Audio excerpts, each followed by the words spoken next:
Assalamualaikum warahmatullahi wabarakatuh. Perkenalkan, kami dari kelompok 5 akan membahas materi mengenai pasar modal, di mana kami dari kelompok 5 beranggotakan Akmal Ramadan, Jenny Reforman Fuadi, Aulia Fadil, Putri Dini, Tika Rahmadiana, dan Julia Delmalasari.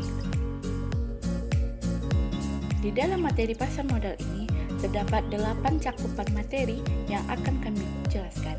Yang pertama, pengertian pasar modal yang akan dijelaskan oleh Aulia Fadil. Yang kedua, instrumen pasar modal yang akan dijelaskan oleh Jenny Reforman Fuadi. Dan yang ketiga, pihak yang terlibat dalam pasar modal yang akan dijelaskan oleh saya sendiri, Tika Rahmadiana. Yang keempat, lembaga yang terlibat di pasar modal yang akan dijelaskan oleh Aulia Fadil. Prosedur emisi yang akan dijelaskan oleh Putri Dini. Selanjutnya, pasar perdana yang akan dijelaskan oleh Julia Delmalasari. Materi yang selanjutnya yaitu faktor keberhasilan pasar modal yang akan dijelaskan oleh Akmal Ramadan, dan materi vintage yang akan dijelaskan oleh Akmal Ramadan. Nah, kami akan masuk ke pembahasan materi dan selamat mendengarkan. Pasar modal merupakan suatu tempat bertemunya para penjual dan pembeli untuk melakukan transaksi dalam rangka memperoleh modal. Dalam transaksi di pasar modal, investor dapat menganalisis keuntungan masing-masing perusahaan. Modal yang dikelola dalam pasar modal merupakan modal yang diukur dari waktunya adalah modal jangka panjang. Khusus untuk hak milik kepemilikan jangka waktunya lebih panjang jika dibandingkan dengan yang sifatnya utang. Modal yang diatur dalam pasar modal merupakan modal yang bila diukur dari waktunya karena merupakan modal jangka panjang. Pasar modal menurut Undang-Undang Pasar Modal Nomor 8 Tahun 1995 tentang pasar modal, Undang-Undang mendefinisikan pasar modal sebagai kegiatan yang bersangkutan dengan penawaran umum dan perdagangan efek, perusahaan publik yang berkaitan dengan efek yang diterbitkannya, serta lembaga dan profesi yang berkaitan dengan efek-efek tersebut. Baik, untuk selanjutnya kita masuk ke bagian instrumen pasar modal. Ada beberapa instrumen dalam pasar modal, yaitu yang pertama adalah saham. Saham ini merupakan salah satu instrumen pasar keuangan yang paling populer. Untuk menerbitkan saham merupakan salah satu pilihan perusahaan ketika memutuskan untuk pendanaan perusahaan. Pada sisi yang lain, saham merupakan instrumen investasi yang banyak dipilih para investor karena saham mempunyai atau mampu memberikan tingkat keuntungan yang menarik. Yang kedua yaitu obligasi. Obligasi atau surat utang merupakan salah satu efek yang tercatat di bursa di samping efek lainnya seperti saham, suku bunga, efek beragam aset maupun dana investasi real estate. Obligasi dapat dikelompokkan sebagai efek bersifat utang di samping suku K. Obligasi dapat dijelaskan sebagai surat utang jangka menengah panjang yang dapat dipindah tangankan, yang berisi janji dari pihak yang menerbitkan untuk membayar imbalan berupa bunga pada periode tertentu dan melunasi pokok utang pada waktu yang telah ditentukan kepada pihak pembeli obligasi tersebut. Obligasi dapat diterbitkan oleh korporasi maupun negara. Untuk yang ketiga yaitu reksadana. Reksadana merupakan salah satu alternatif investasi bagi masyarakat pemodal, khususnya pemodal kecil dan pemodal yang tidak memiliki banyak waktu dan keahlian untuk menghitung risiko atas investasi mereka. Reksadana dirancang sebagai sarana untuk menghimpun dana dari masyarakat yang memiliki modal, mempunyai keinginan untuk melakukan investasi, namun hanya memiliki waktu dan pengetahuan yang terbatas. Dan untuk instrumen pasar modal yang terakhir atau yang keempat adalah derivatif. Derivatif ini merupakan kontrak atau perjanjian yang nilai atau peluang keuntungannya terkait dengan kinerja aset lain. Aset lain ini disebut sebagai underlying asset. Efek derivatif merupakan efek turunan dari efek utama, baik yang bersifat penyertaan maupun utang. Efek turunan dapat berarti turunan langsung dari efek utama maupun turunan selanjutnya. Materi yang selanjutnya yaitu pemain di pasar modal, di mana pemain di pasar modal ini terdiri atas 3 bagian, yaitu emiten, investor, dan lembaga peminjam. Yang pertama, emiten. Emiten adalah perusahaan yang akan melakukan penjualan surat berharga atau melakukan emisi di bursa. Emiten Dalam melakukan emisi dapat memilih antara dua macam instrumen pasar modal yang telah disediakan. Yang pertama yaitu kepemilikan atau yang kedua yaitu utang. Jika emiten memilih instrumen kepemilikan, maka diterbitkanlah saham, dan jika yang dipilih oleh emiten adalah instrumen utang, maka yang akan diterbitkan adalah obligasi.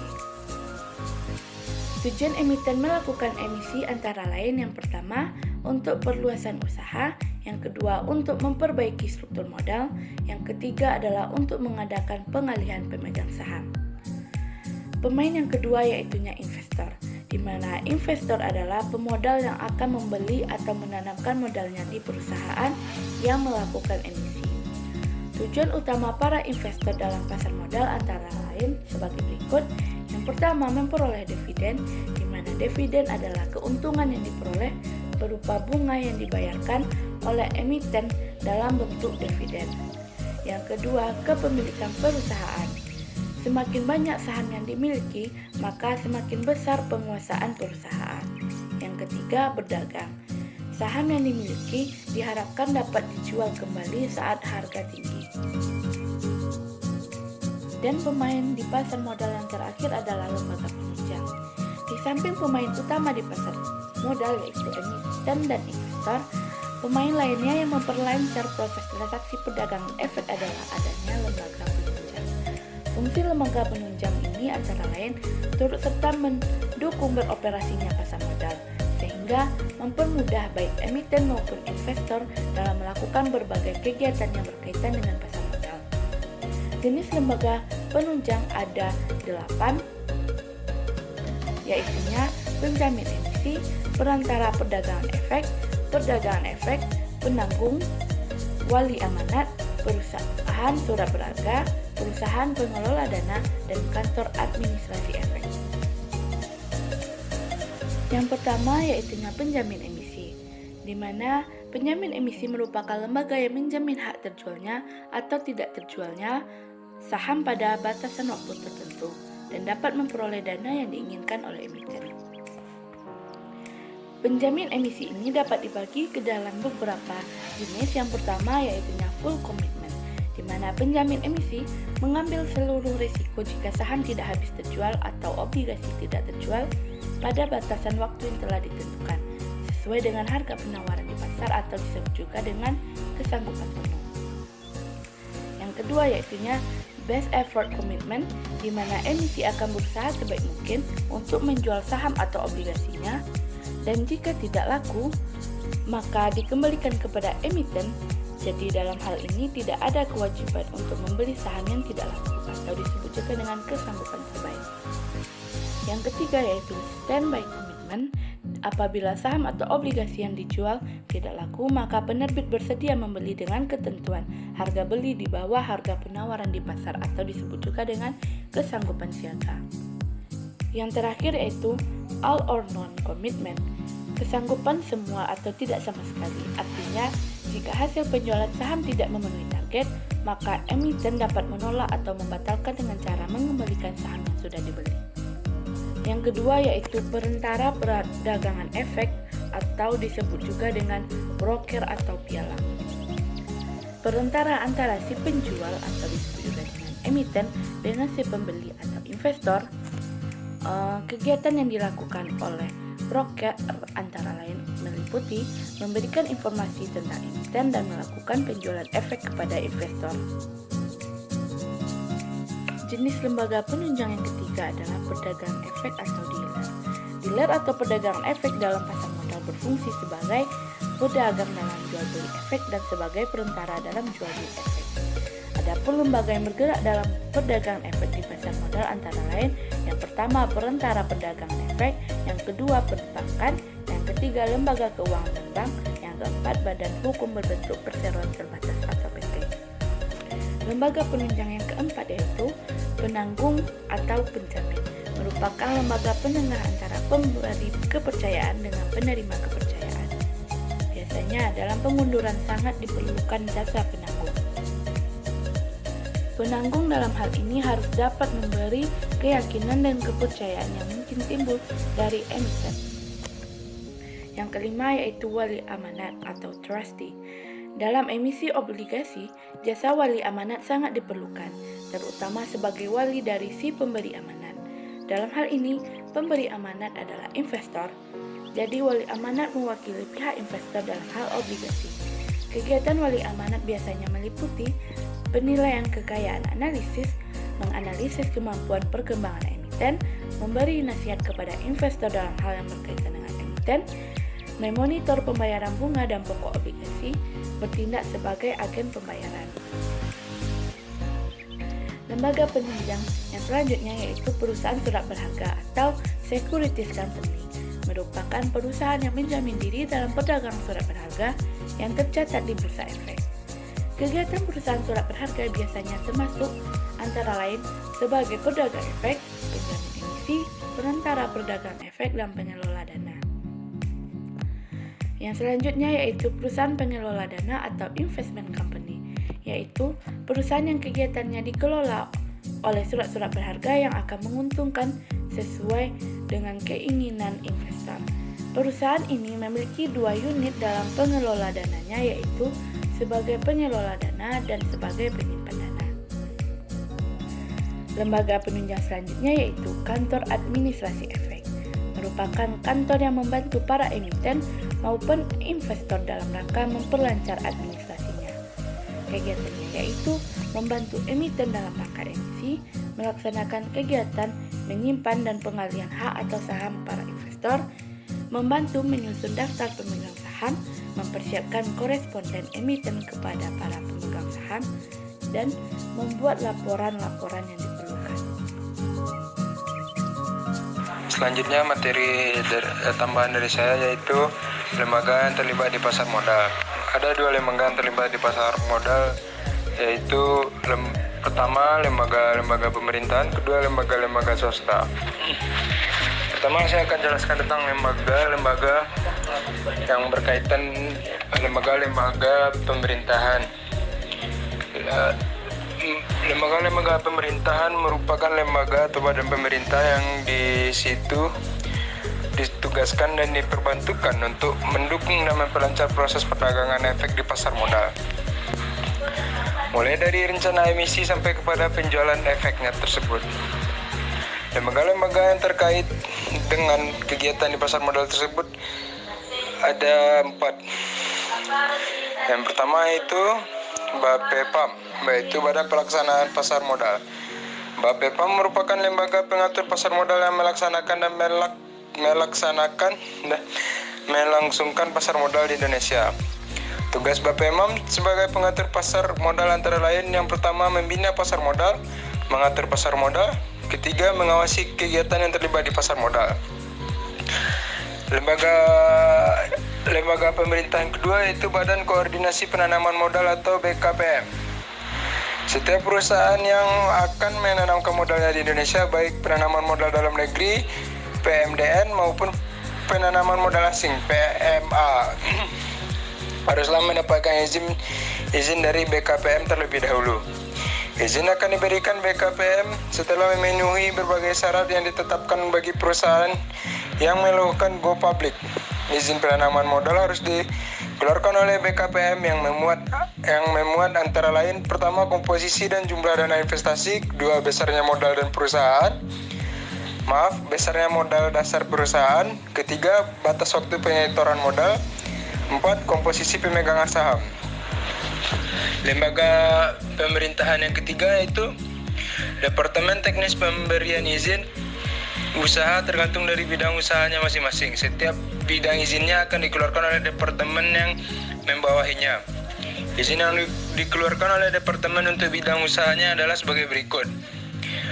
Pertama, izin usaha bidang keuangan dan perbankan dari Departemen Keuangan melalui Bank Indonesia. Yang kedua, izin usaha bidang pengangkutan dari Departemen Perhubungan.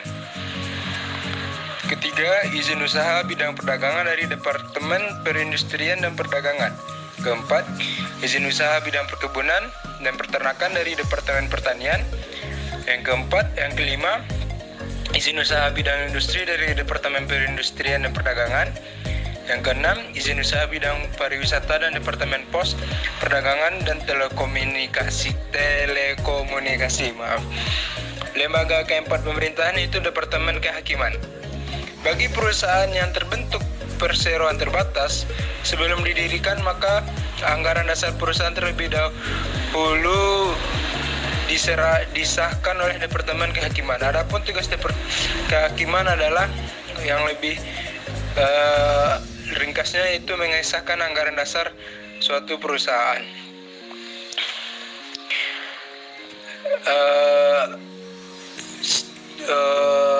Lembaga-lembaga yang berkaitan di lembaga-lembaga pasar modal pemerintahan yaitu yang saya jelaskan tadi. Berikutnya lembaga-lembaga swasta.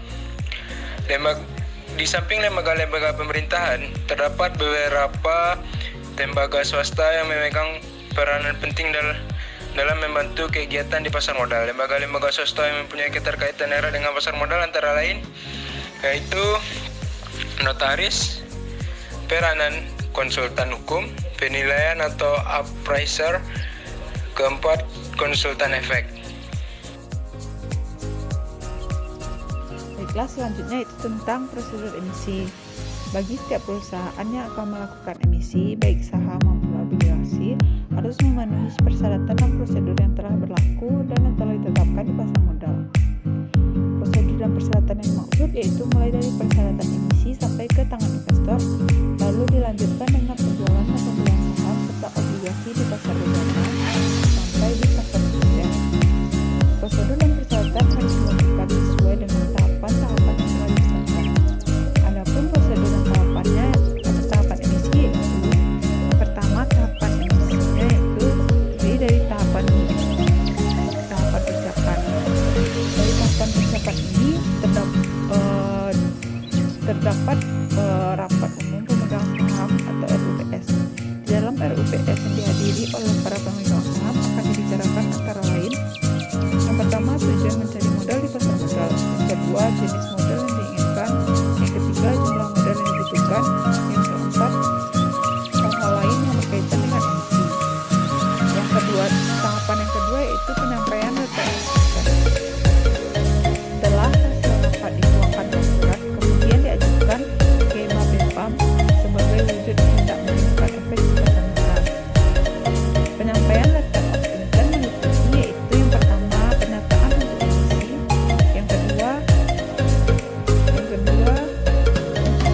efek; yang ketiga minimum efek; yang keempat waktu emisi; yang kelima tujuan dan penggunaan dana emisi; yang keenam data-data yang mengenai perusahaan; yang ketujuh nama dan alamat bank yang menjadi relasi notaris,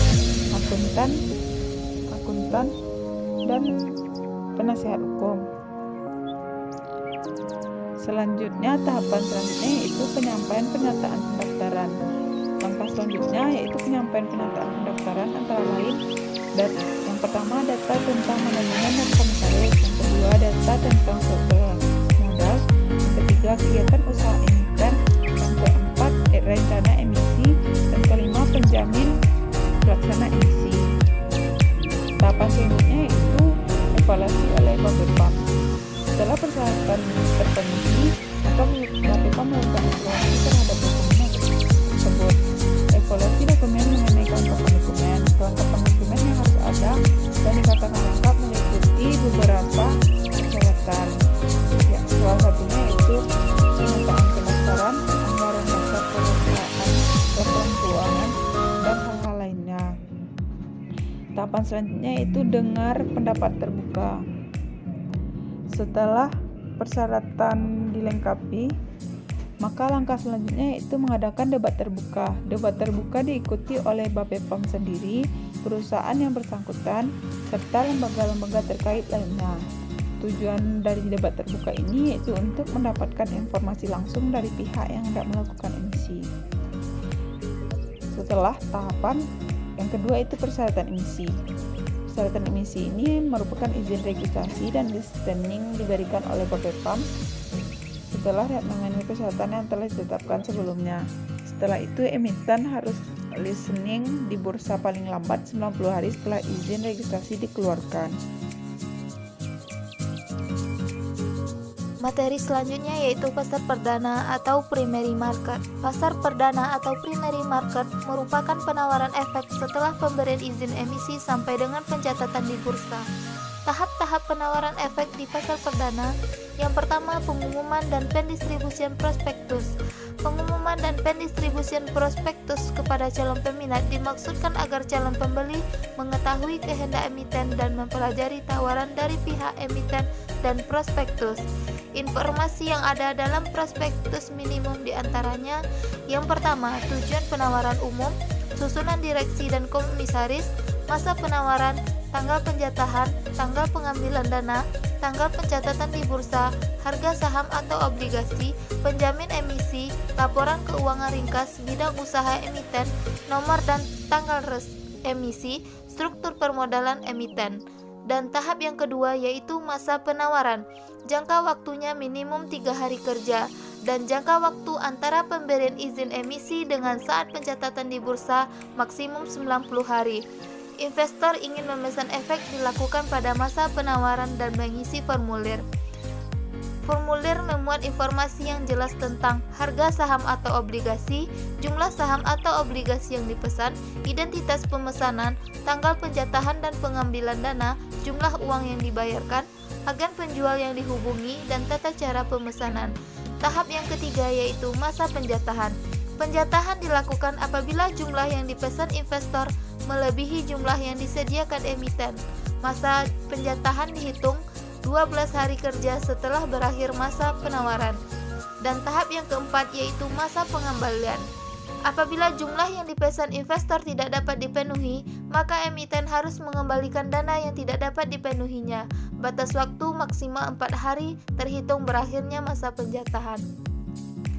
Tahap yang kelima yaitu penyerahan efek. Penyerahan efek dilakukan oleh penjamin emisi sesuai pesanan investor melalui agen penjual. Maksimum masa penyerahannya yaitu 12 hari kerja. Dan yang keenam yaitu pencatatan efek di bursa. Pencatatan efek merupakan proses akhir dari emisi efek di pasar perdana dan secara resmi dapat diperdagangkan di pasar sekunder. Dan tahap yang terakhir yaitu pasar sekunder. Dalam pasar sekunder, perdagangan efek terjadi antara pemegang saham dan calon pemegang saham.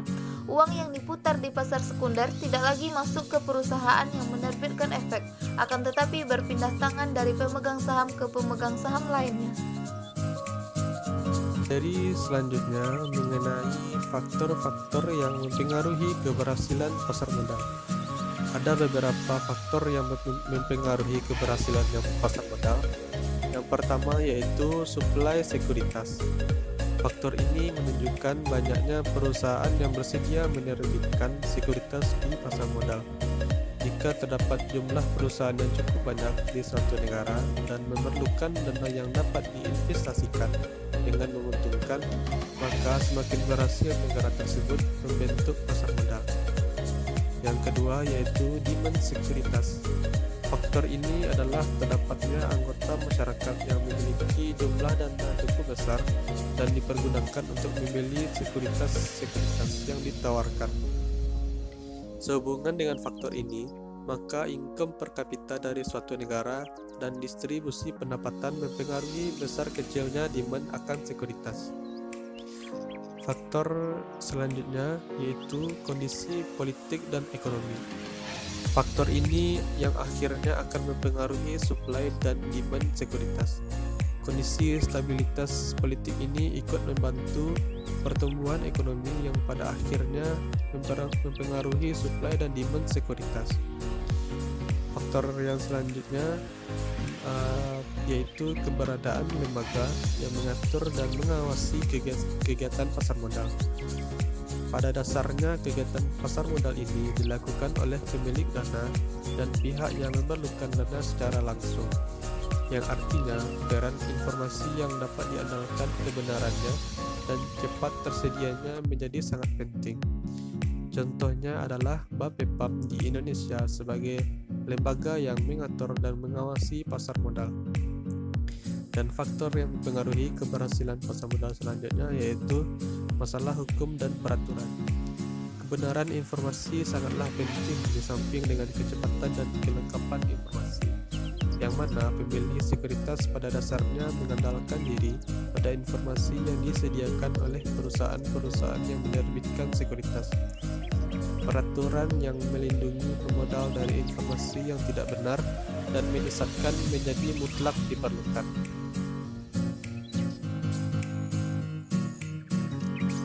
Oke, kita masuk ke materi yang selanjutnya. Materi selanjutnya yaitu fintech. Apa itu fintech? Financial technology atau fintech merupakan hasil gabungan antara jasa keuangan dengan teknologi yang akhirnya mengubah model bisnis dari konvensional menjadi modern. Yang awalnya dalam membayar harus bertatap muka dan membawa sejumlah uang kas, kini dapat melakukan transaksi jarak jauh dengan melakukan pembayaran yang dapat dilakukan dalam hitungan detik saja. Bagaimana fintech ini bisa terjadi?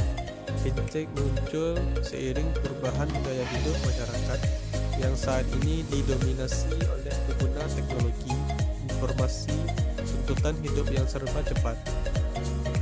Dengan fintech, permasalahan dalam transaksi jual beli dan pembayaran seperti tidak sempat mencari barang ke tempat perbelanjaan, ke bank atau ATM untuk mentransfer dana, keengganan mengunjungi suatu tempat karena pelayanan yang kurang menyenangkan dapat diminimalkan. Dengan kata lain, fintech membantu transaksi jual beli dan sistem pembayaran menjadi lebih efisien dan ekonomis, namun tetap efektif. Dasar hukum penyelenggaraan fintech dalam sistem pembayaran di Indonesia. Yang pertama yaitu Peraturan Bank Nomor 18/40/PBI/2016 tentang penyelenggaraan pemrosesan transaksi pembayaran. Yang kedua yaitu Surat Edaran Bank Indonesia Nomor 18/22/DKSP perihal penyelenggaraan layanan keuangan digital. Dan dasar hukum yang selanjutnya yaitu Peraturan Bank Indonesia Nomor 18/PBI/2016 tentang uang elektronik. Keuntungan dari fintech. Bagi konsumen, fintech memberi manfaat. Yang pertama yaitu mendapat layanan yang lebih baik. Yang kedua, pilihan yang lebih banyak. Yang ketiga, harga yang lebih murah. Bagi pemain fintech, pedagang produk atau jasa, fintech memberi manfaat. Yang pertama yaitu menyederhanakan rantai transaksi. Yang kedua, menekan biaya operasional dan biaya modal. Yang ketiga, membekukan alur informasi. Bagi suatu negara, fintech memberi manfaat. Yang pertama, mendorong transmisi kebijakan ekonomi. Yang kedua, meningkatkan kecepatan perputaran uang sehingga meningkatkan ekonomi masyarakat. Dan yang ketiga, di Indonesia, fintech turut mendorong strategi nasional keuangan inklusif atau SKNI. Dampak yang ditimbulkan oleh fintech telah mengubah sistem pembayaran di masyarakat dan telah membantu perusahaan startup dalam menekan biaya modal dan biaya operasional yang tinggi di awal. Yang selanjutnya, peran fintech dalam sistem pembayaran. Fintech berperan dalam yaitu yang pertama, menyediakan pasar bagi pelaku usaha, menjadi alat bantu untuk pembayaran, penyelesaian atau settlement dan clearing. Selanjutnya, membantu pelaksanaan investasi yang lebih efisien. Yang keempat, mitigasi risiko dari sistem pembayaran yang konvensional dan membantu pihak yang membutuhkan untuk menabung, meminjam dana, dan penyertaan modal. Apakah regulator perlu membuat peraturan terkait fintech? Kuatnya arus teknologi dalam sistem pembayaran mendorong Bank Indonesia sebagai bank sentral Sentral Republik Indonesia untuk memastikan lalu lintas pembayaran yang telah terpenetrasi oleh teknologi tetap berjalan dengan tertib dan aman, serta mendukung pilar-pilar dalam pencapaian visi dan misi Bank Indonesia. Selanjutnya, yang dilakukan Bank Indonesia dalam menjaga ketertiban lalu lintas pembayaran terkait vintage. Yang pertama yaitu dalam hal penyediaan pasar bagi pelaku usaha, Bank Indonesia memastikan perlindungan terhadap konsumen, khususnya mengenai jaminan kerahasiaan data dan informasi konsumen lewat jaringan keamanan cyber. Yang kedua, dalam hal tabungan, pinjaman dan penyertaan modal, Bank Indonesia mengingatkan pelaku usaha untuk patuh pada peraturan makroprudensial, pendalaman mengenai pasar keuangan, sistem pembayaran sebagai pendukung operasi dan keamanan cyber untuk menjaga data dan informasi konsumen. Dalam hal investasi dan manajemen risiko, Bank Indonesia mewajibkan setiap pelaku usaha untuk patuh pada peraturan makroprudensial, pendalaman mengenai pasar keuangan, sistem pembayaran sebagai pendukung operasi dan keamanan cyber untuk menjaga data dan informasi konsumen. Dalam hal pembayaran, penyelesaian utang lunak dan hilir, Bank Indonesia memastikan perlindungan terhadap konsumen, khususnya mengenai jaminan kerahasiaan data dan informasi konsumen lewat jaringan keamanan cyber. Bentuk inisiatif Bank Indonesia terkait vintage.